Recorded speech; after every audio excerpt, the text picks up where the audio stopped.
I found out my own children weren't visiting me out of love. They were circling like vultures, waiting for me to die so they could take my money. The shock hit me harder than the loneliness ever did. For years, I thought the silence in the house was just old age catching up, but the truth was far colder. They spoke to me sweetly when they needed something, but behind my back, I overheard them whispering about my will, laughing about how much they'd get when I was gone. That moment shattered me. I wasn't their mother anymore. I was just a dollar sign, a prize to be split. But they didn't know the storm they had just awakened. I kept my face calm, nodded when they asked for favors, and swallowed my anger like poison. I was inside, and I was already plotting if they thought I'd hand them my legacy without a fight. They were dead wrong. Let me tell you what happened the day I decided to take everything back. The more I listened, the more the knife twisted. They came around only in their lives, piling up in their own lives, asking for loans they never repaid, or dropping hints about how hard it was to keep up with their mortgages and car payments. Not once did they ask how I was sleeping at night, or how lonely it felt to sit in a silent kitchen with no one to talk to. I watched my son avoid eye contact when I asked about his children, and my daughter checked her watch every time she visited, as if she couldn't wait to leave. They had stopped seeing me as their mother. I was just a stepping stone to their comfort. The laughter I overheard still echoes in my ears. They called me old money, joked that I wouldn't last much longer, and even argued about who deserved more. I had sacrificed everything for them, and now they saw my life as nothing more than numbers on paper. My chest burned with betrayal, but I stayed quiet, letting them think I was weak. If only they knew what I was preparing behind the scenes. I started small, smiling politely when they brought up money, nodding when they hinted about the future, and pretending not to notice when their eyes wandered to the drawer where I kept my bank papers. Inside, though, I was working on something they'd never expect. I reached out to an old lawyer friend, someone I trusted with my secrets, and we crafted a new will in complete silence. Instead of my kids inheriting everything, I decided my money would go to charities, scholarships, and even neighbors who had shown me more kindness in a single day than my own children had in years. To make it even sweeter, I left just enough crumbs for my kids to think they were included until the truth hit them like a storm. I set the stage perfectly, waiting for the moment when their greed would expose them completely. They thought I was frail, forgetful, and harmless, but I was sharper than they could ever imagine. And the day I revealed it all, I made sure every word cut deeper than money ever could.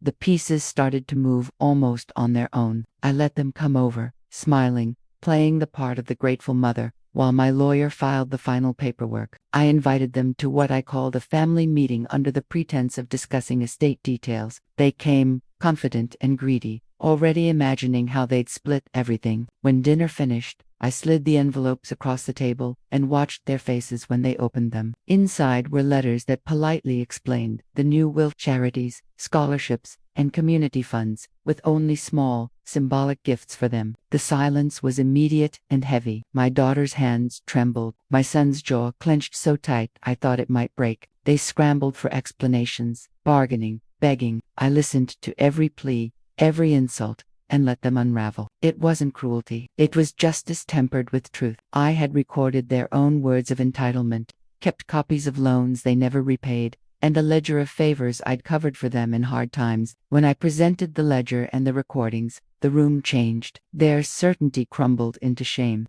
And that was the moment the plan truly sealed itself. I didn't raise my voice, not once. Instead, I let the evidence speak louder than I ever could. My son stammered excuses about being under pressure, and just joking when he'd called me useless on tape. My daughter tried to frame her constant borrowing as just part of family life.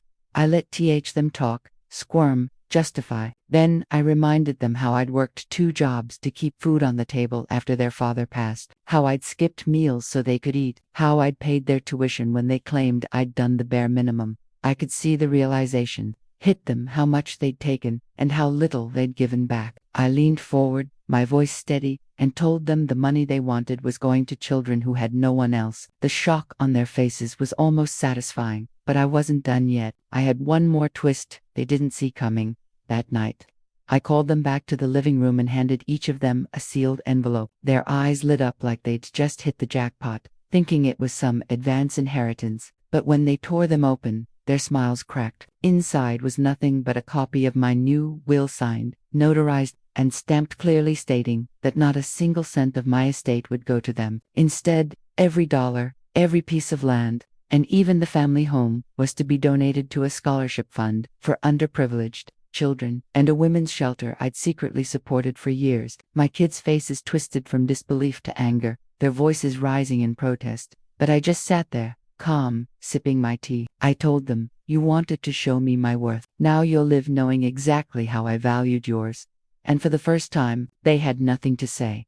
The silence in that room was deafening, broken only by the sound of my teacup gently clicking against its saucer. My eldest son finally stood up, his face red with rage, spitting out words about betrayal and how I'd ruined their future. My daughter cried, not out of guilt, but out of greed, wailing that I was leaving strangers more than my own blood. But I didn't flinch. I told them I had spent my entire life raising children who thought money was more valuable than love. And this was the final lesson I had left to give. Their anger rolled off me like water. For years, they treated me as fragile and powerless, someone they could manipulate. Now, with one signature, I had shattered that illusion. Watching them squirm under the weight of their own entitlement was sweeter than anything money could buy. In the days that followed, the shift in their behavior was almost comical. Suddenly, the phone that never rang was lighting up with their numbers every evening. My daughter showed up at my door with groceries she never thought I needed before. My son sent flowers and cards,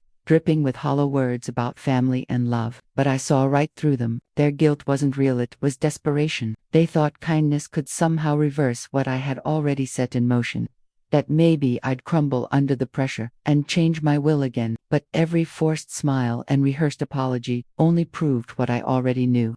Their concern wasn't for MIT, was for my money. And that realization only steeled my resolve even further. The day the lawyer read my final will was the first time I had seen their masks truly slip. When they realized everything had gone to charity and not a penny to them, the room fell into stunned silence. My son's face went red with anger. My daughter's tears came fast, but none of it moved me. I stood tall, cane in hand, and let them stew in the reality they had created. For years, they treated me like I was disposable, a burden to be endured until my money freed them. Instead, I left them with nothing but the weight of their greed. As I walked out, I didn't look back. My revenge wasn't loud or cruel, it was simple, final, and unforgettable. They wanted my money. Instead, they got the lesson of their lives.